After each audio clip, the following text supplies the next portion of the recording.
Ebusuafo mu akwaba mu atase ba Constant Television no de get ania 514 adomara kwa adom nti enda so odonkona ho den ode achahen enda ewukuda bosuma yome ne da otodo edonu yinduro ho ne da otodo insan na se taseba de nyame oye nepe no ye na adom no odonkona ho den ne chehena na hene so yakakan no ho da yeye atasefo wo atasefo asase no na nyame na adomara kwa enda so oda chehini ebusua nkomo ho central focus nkomo ho you will be ka you will be che demo oye and the pain yaboko oye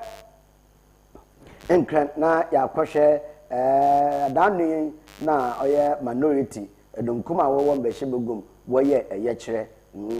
eyeche sonko de kire na eyekire mu no nsemipi ina epupem abansem na epupem yaboko na yakwhwe nsema epupe oye eyekire num ono sufi wa yababa finfrimantom ha na finfrimantom suafo ne nsambe na oreka de kire oye adofo aya ututuntofi wodugu oye Ghana National Fire Service edwuma ko no yaboko akoye nsama otedamanu yefiwa na chi yaba oye abrodunko yaboko abrodunko NDC amanye ku no wona asoyi wa brede ngo ijedem kufa ebasam no rokodo woni won behye bogwan wanya na wani ndiri ye kra na da world cup in them behye bogwan opera champion nzo opera champion da also mama no kwam wa champion no wa hwe da ono no oboto ho abodunko anede abodunkofo no okoto no bo ofusu kwachi yebekọ na yakohwe nsama otenebe ntebusia emente fitemembre wi a yebekọ de bokata na pod mabaka nsan ende ukude so ibititenyin kakakra na yahwa nsana na otwabo na Omar bin Abdallah odonkomotwetwe bia akabia no odatua wodo nti yensha simfi oye minority fo one nsam dani na waya ye chede aban judge panyina oda no meche chief justice wa suspending na ahodum kuma no wonye abana nyaadwen nti waya ye sonko wankande abana hwe na damo maame na wa suspending no wonyi no mfemfiri wo so be yeduma so yeduma nkata ya no kire egbabum nti anada onabo afenyo makena oye mbese begwen de madese owo simpa ono se minority leader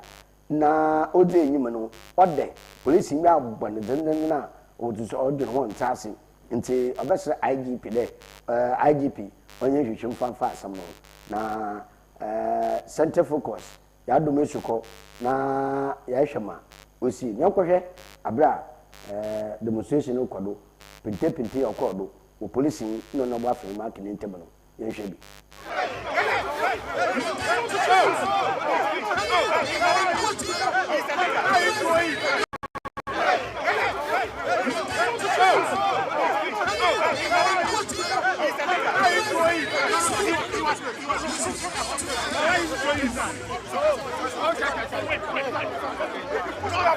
What do you mean?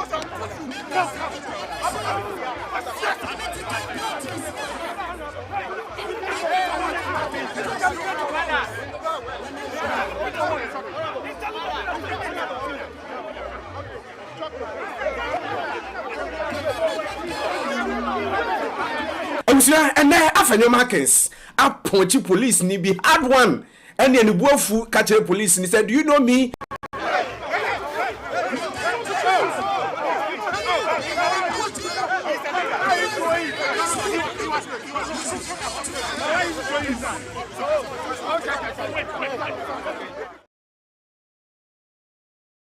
Say ehwe pinte na okrode na ne wura nsabi na mwim say gofu yim boss no gofu yim bo pa nti oni da okrode nti na me video wi anafe yi na ote na me na ode da agba no wo hwe de obenu muhwehwem say police no bo oye onobo afeyo market another da onobo afeyo market no bo police no busia yin na ya sampa yanko yambre finfi manto ma ha na enko Ghana National Fire Service fo wona asoye odum de adwuma no mpanyfo wedu wona afide da sonkwa wetesi wo wadzire manwo oye afibiara mebusuma ote de mi ne da otodo oye enum no we test what them fanke uja na nundumi kona ba fado edum uja na waye ho bogom oye agenchire anede wabo hungwa wo oye Ghana National Fire Service fu na so ya owo ogwa ha na ehwo no na afimfi manto musuafo honorable owura Edamwa wontuma nkwame na so no coordinating director no kigire muman na nsama obi togwa no ebusua yenkohwe bemra.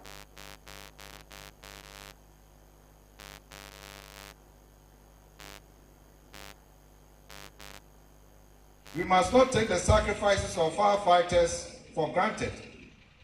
They are not just emergency responders. They are community heroes. Their courage deserves not only medals, but also our mutual respect and consistent support. It is therefore disturbing that in recent times, we have witnessed acts of violence against fire personnel and vandalism of fire tenders. Such behavior is unacceptable. Operational delays or equipment challenges should not and never be an excuse for aggression against those working under the most difficult and dangerous circumstances. Instead, let us channel our frustrations into productive advocacy for better resourcing and logistical support for the Ghana National Fire.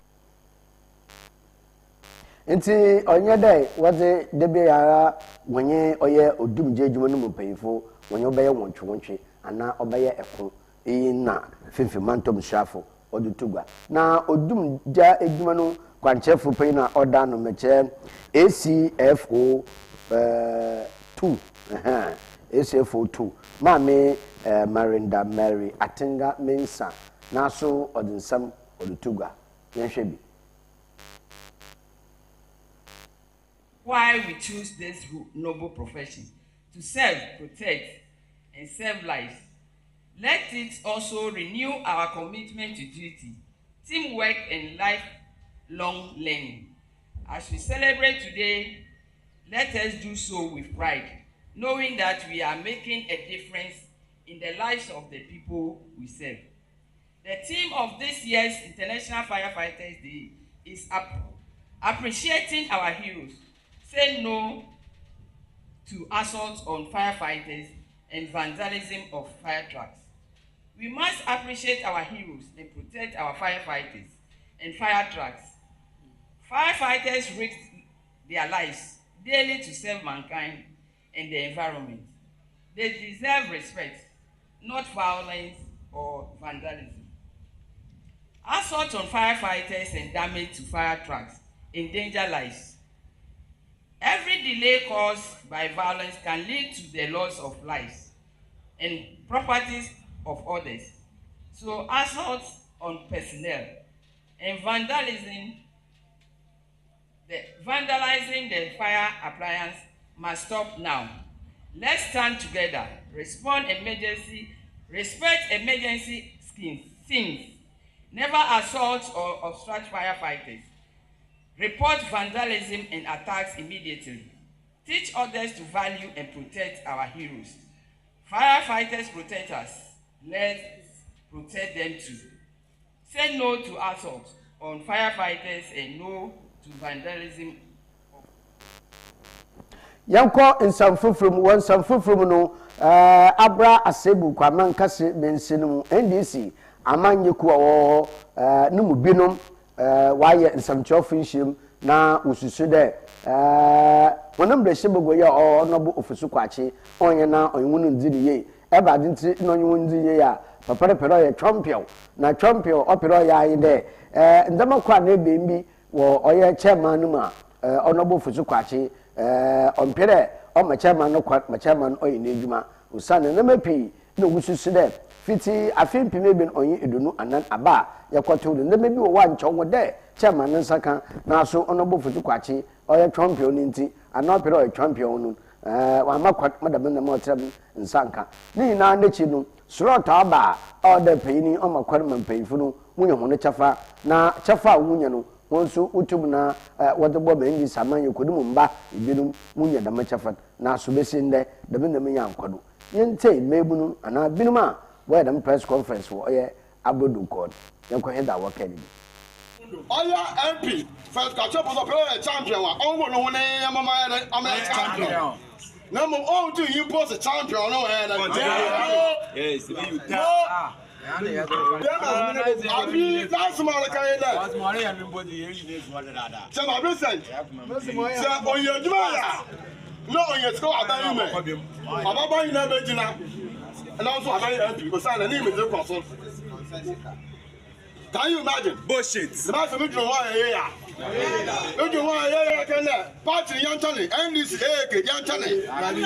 And this obi wan you know to one man na. Oya no kwa. Party no aya manifo papafo na wo fie na wonyi moroko dem wo party na o wo sisi sia na oyo bi a wo yin ska ma wo pere ndu weti ebe ne hu yim ze ya zemo a ene ya za amo ene kire le fe ya ba ya nkoa national donoti motor cycles o kwa nso esi ne mu akwesa atotu yen honorable palace wa mama kwa nso esi chairman wa hu motor kumpo T-shirt and other materials are for the purpose of elections.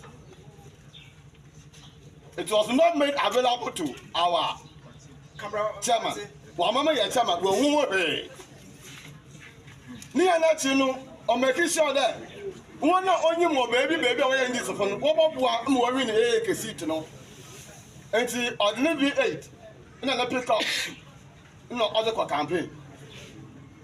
Other NDC party. NDC party. You are about to now. You really about but is unprecedented. That is the margin of over 11,000 difference. About to you really can separate 2012. Oh yeah, 8,000. Another penny. Morocco I hear you. Central Regional Chairman. Honorable Richard. I said, Yachano. Honorable Palace, or Yipa. Mama, you should have been killing him. Some. Yeah, the man. At the party, no, need to tell me that. So where the man of the party no munchichem or the baba nti endi saman yekodu na wo abra asebu kwamen kasen mensimu wona nsam da me na waraka ebushe be nyina de na menda mo mbra baba ye de obon kata ya abakansa anepe na podo nso ye tete da mo yenkom mesisia.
Hello, this is the Cell Gift Shop.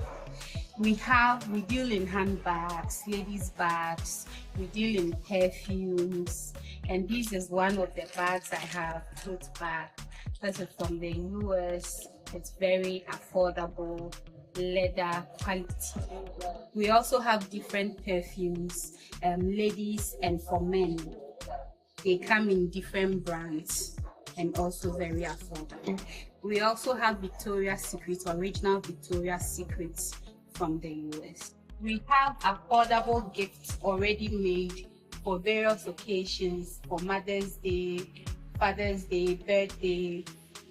anything you want to, any gift you want to do. We have GTP cloth as well for all occasions. When it comes to the cell shop, we also have lunch bags, school bags for kids of all ages. We also have this beautiful customized birthday shirts for children. So when you want some, it's available. We have different tops, cartoon characters for children also. We also have men's underwears, this Harrison singlet as well, and then we have boxer shorts, different types, different sizes, and in different companies. It's a nice cute bag for kids, for church. They can take it to parties and all. It's all available at the sales shop. So when it comes to catering, we have these shafting dishes and then this dispenser for rentals. We take food orders for different occasions, weddings, engagements, birthday parties. So we have these also for rentals and then take food orders as well. We have these engagement boxes for sale. We also take orders. We do engagement wrappings. We can do it for you. It's available at the sales gift shop.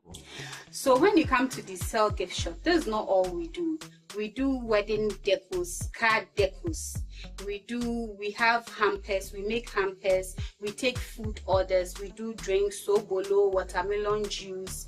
Anything you want, we will be able to do it for you. We can help you plan your wedding, plan your engagement, how to make the design. We will do everything for you. The Cell Gift Shop, a place you can rely on. You call on us and we will deliver. Thank you.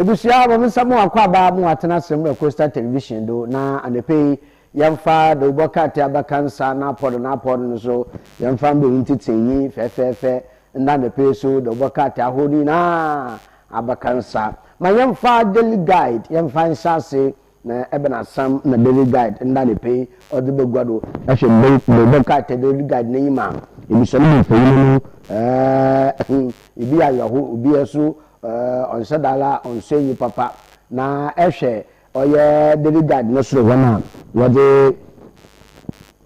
ifeyini bi meyini bi de fom na oye abako so na mesafodi yegina ho onne ye dama gan fon ketese na Nigeria fu kidnap honan eyo police fu Nigeria police na Uganda police wobom na okaje da mun mesafi fi da mun kidnappers mun semu no won fayin na other so wono na wate oye Supreme Court judge bi no fayin no da bato so wo na abana sam no wabam daily guide sere oye Chief Justice wade suspension amanan nkofu bi injunction wade kwade na we unife wono on fa injunction on fa ntoro na injunction na wode ko Supreme Court agbo egu njini fayin na ode aban owo chas bisiu no fayin na order so wono no so also court na bail 200,000 Ghana cedi oni bail wode atono do tibusie do bokate me kana oye Dr. Mahmoud Bawumia na onye chief imam na seven sayem no so de nyase da boko no mun saban saman midin on fa fa mebi yo na so bo hwe ma somge abo ono bo afenyo maken niti na ode wiem no fayin na ode won no kire ode ni petition akama oye IGP de IGP o mo fa bani bi aboram o mo fa man ibinum wode won sa akam wo oye bra meye oye ya kire me che demonstration no nti da na no so daily guide odaba ebusamayen ko the informer the ubakate no so or the oye Dr. Mahmoud Bawumia no fa ine da so wo na Ghana man pay session is John Dramani Mahama no so no fa ine do na Dr. Mahmoud Bawumia no ma all kind there boko no won sam no de nyere oye oye de oye imanuma woye amayofo womunyum onka benda MPP NDC fo no worko ho na mum aka bena de woye ahoara ikun no mumba another hensam no man so no womode oye na mum so kaye MPP NDC a na nche aka benda no mum nsam no o moti nti Dr. Mahmoud Bawumia na nsama orkan na Ghana man pain John Dramani Mahama na nsama ano other bend there na appointee obiara wa appointing there mama mabuan wana benemen se ndika wa sesa ende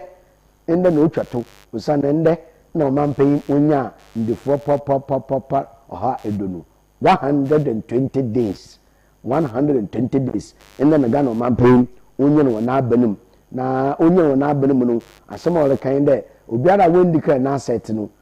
ejepede wa no de neji obiara hu ndika wa asset da busum ibasa akutua no hwo ano obachana aviator busum ibasa akutua nde hwo wodo koda dada dada wodo boko ana obasa akaw na wacho akapelebe atam fefefe na parliamentary committee fo ena won so wodo won nsam wode abotu gbado ebusia iye de obaka atede inform ne bekana ebu da orokor na so yemfa oye daily graphic yemfa daily graphic yemfa nshasi na swafa ohwe oye agriculture no no ose agric value chain no need reforms ampa osande hina agriculture no ode nsesembom mandama otum na okwado Standard Bank chief executive officer ena orkada masemi osande say agric value no say debenya no yakono one way a onye djuma ntode ye masisa oba oye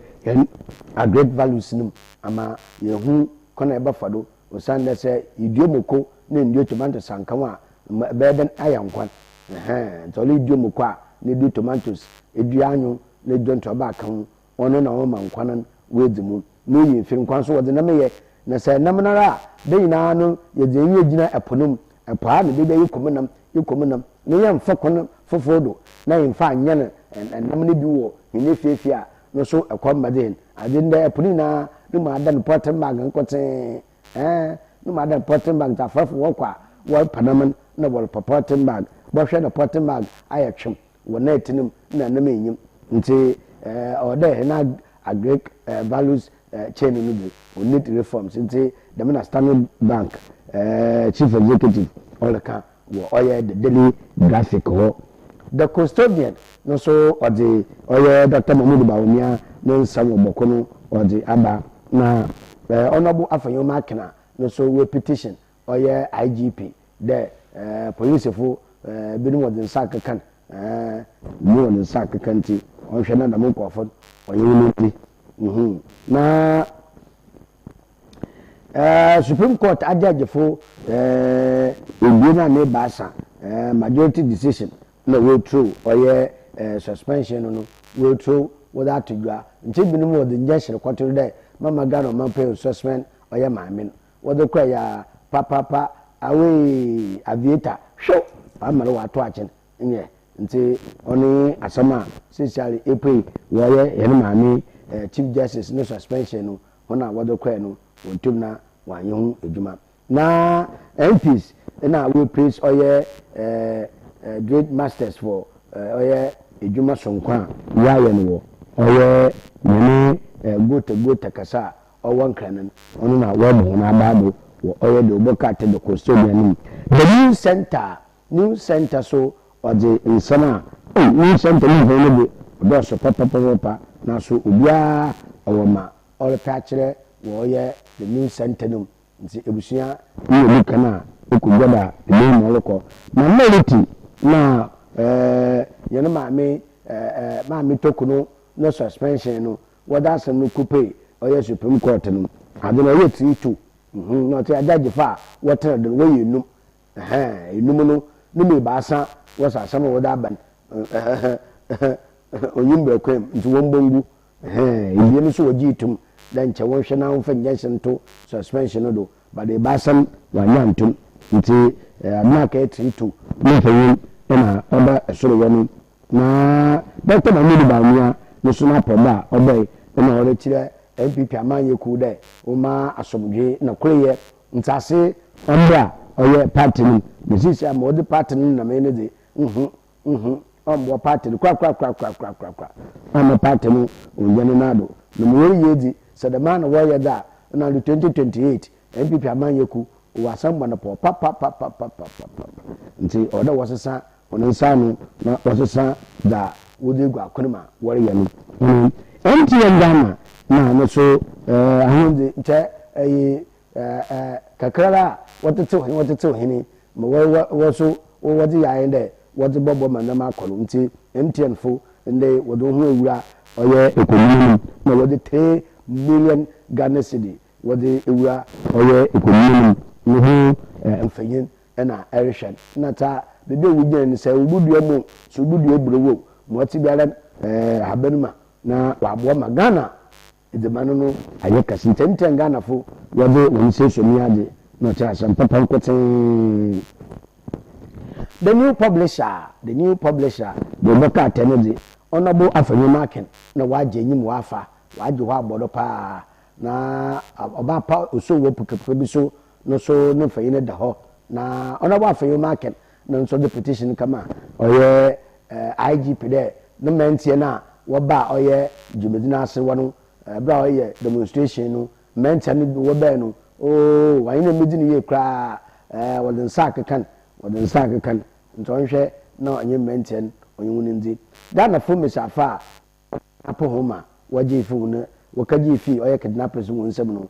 no am so the publisher or the app they were abaya odedi ana no was a pastor bi no former Elisha ayemanka pastor prako ona ba pastor Ghana aba pastor nti session fayin na se enyim pastor prako na sa check na awara won sampa obo banka kakra socially regelin ma nsam na akaye piso ite ebusia yebo mu kana imuda okodo the daily statement ya de tuado na ya kwahinenyim de bokat ya abakansa no Dr. Mahmood Bawumia no se eni samanye ku woda akohwesam na wodo torodo akohwesam na wodo torodo ntina olushu election poto news olushi election de ibi nsida kra wa managana na abakosam ndama Dr. Mahmood Bawumia ne ya be papa olobo no modin bia de oba hihye nama akodo ye ntebusia nyagbe ka tebi na the statement no so ni sama waje aba women ba kunu sam na de Dr. Mahmood Bawumia so akasa wo ba pele o ma shomye ombra na me tokuro ni injunction nche wode kwatoro ma Supreme Court fo wa agba egum no so no hu fanyen na wode ma me no fanyen abato fifinin eko aso a ona ba fanyen marken no so ni fanyen no abia onye nsamchofo bo nkomo petitioner obe kama oye omanpain no yin ajeje fo de no hwe na suspension without suspend ma me tokono no o ma me on bed no fanyin on the home ebusia the delegates the my other body ministers na we are at first na contract approvers honorable atoba force na de no kwani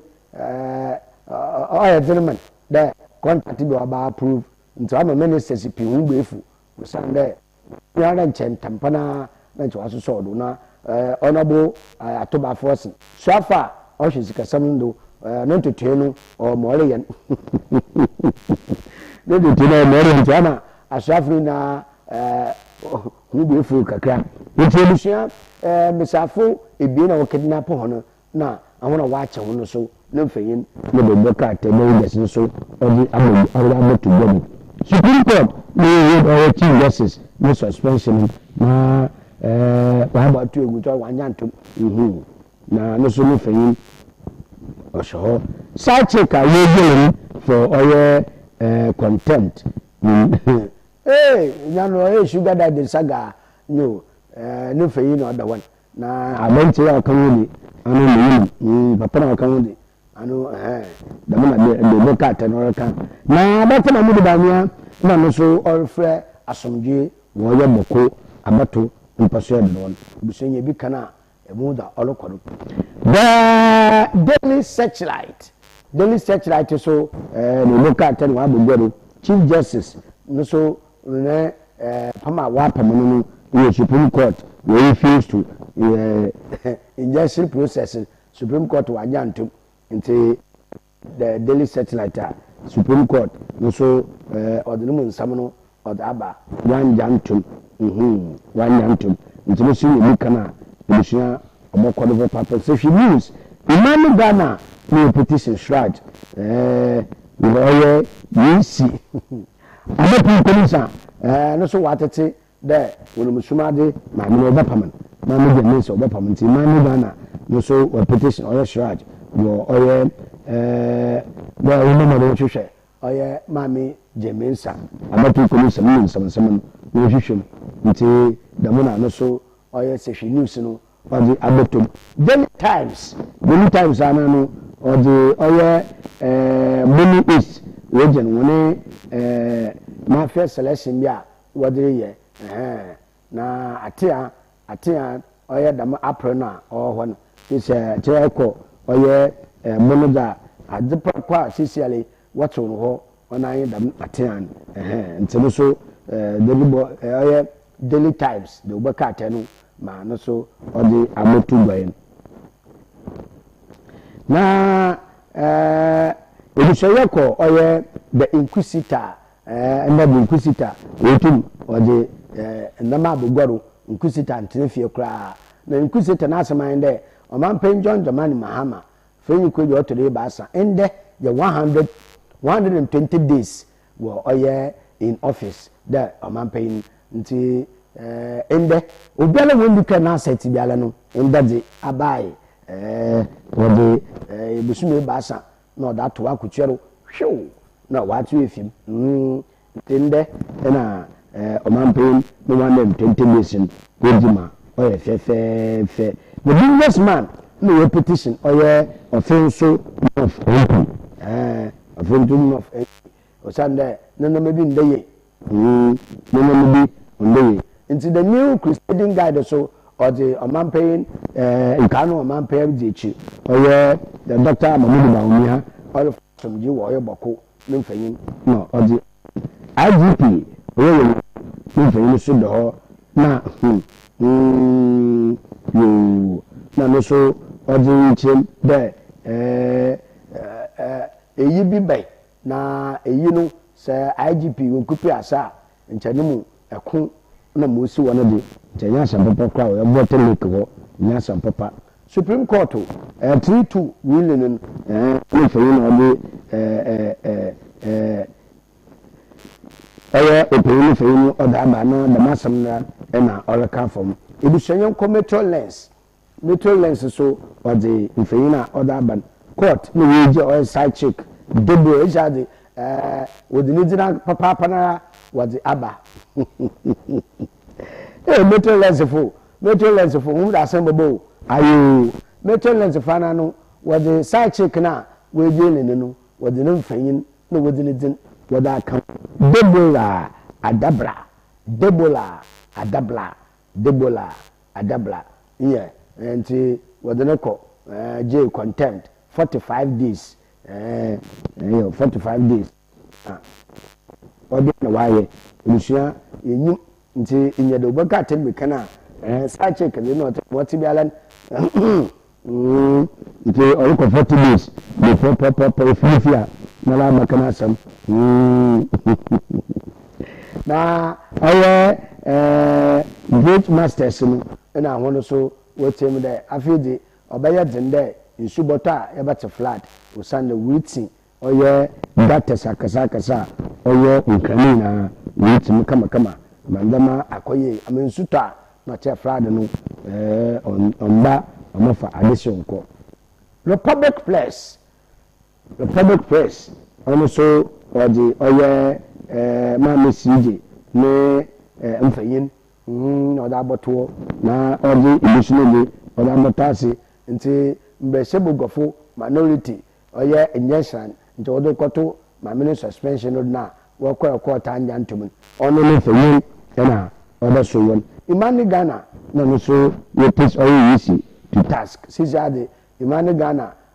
wa twena no sonso ba na odere wo ye mami na o petition mami aba chere na chere nsam yom mami ade chere nsam yom nti busua nye de boka ten me kana ebohu da orokodo wo ho nti ya memodem na nkogwado na nkwhweda orokodo wo oye de boka ten ahuru abakansan nti Republic Press da no so ode aboto gbayin Ebusuyanko the Ghanaian publisher IGP na oya afanyo market no so petition IGP no nto so also a fresh case man sisi ya waba Dr. Mahmoud Bawumia bokoro crisis no de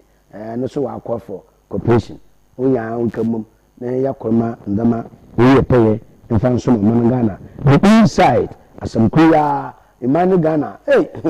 Imani Ghana onye oya abato komisa ma me mensa na onso oyuga no bondon kra da onhwe na into animal isia medno aya rada no do na mede oya jumedini na no mede abayi me minja the new publisher no sisi aro no akra baby a go takasa kasa me che kolugo no na wusesa wutim ma mbehye bogomfo worbo wona abado sanu wutim ma nya me finya afima no kire nsutala no nemu yo nata eseni biala nkaba ono na ye dase na ya da contractor so yeduma na ase ebusia menja da no fodimedi na no mfa mbre wiyi aseda so nkonkoma wa nyebe na hwe prof awo oye obrapa fm ye do wase papa da anepe bia ehwe wo degeta no do 514 prof ye do wase papa wo abra yako CCTV wa yenda oye Mr. Watson awo CCTV eminsa no ye do wase papa Alberta Sport waso oye CCTV eminsa no wonso ye da homa ase yako oye UCC amomo kwa pro ndo kosi pra wonso ye do wase bibia wo hwe ne bia takrade fi na wo hwe fi oye Good TV channel 54 no do wonso ye da wase papa nyo ye da homa ase na asinfosu do konofen kaswa mankesim na sorponfo wonso ye da homa ase echi ye ko Facebook da Pax Boniface Pax adepe Indo University in Chesonko onkoma awunye busafu ina no ye da homa ase aseda bio no onkoma takenka team ni na titapo so ben professor Emmanuel Kwamna Bafeje ye da ase na ya da market na Francis bia ne Francis waso de wase de wase papa omwa waso de boy ebusa me pay from kitikeku asoro ba ko fie suman mese omo wacho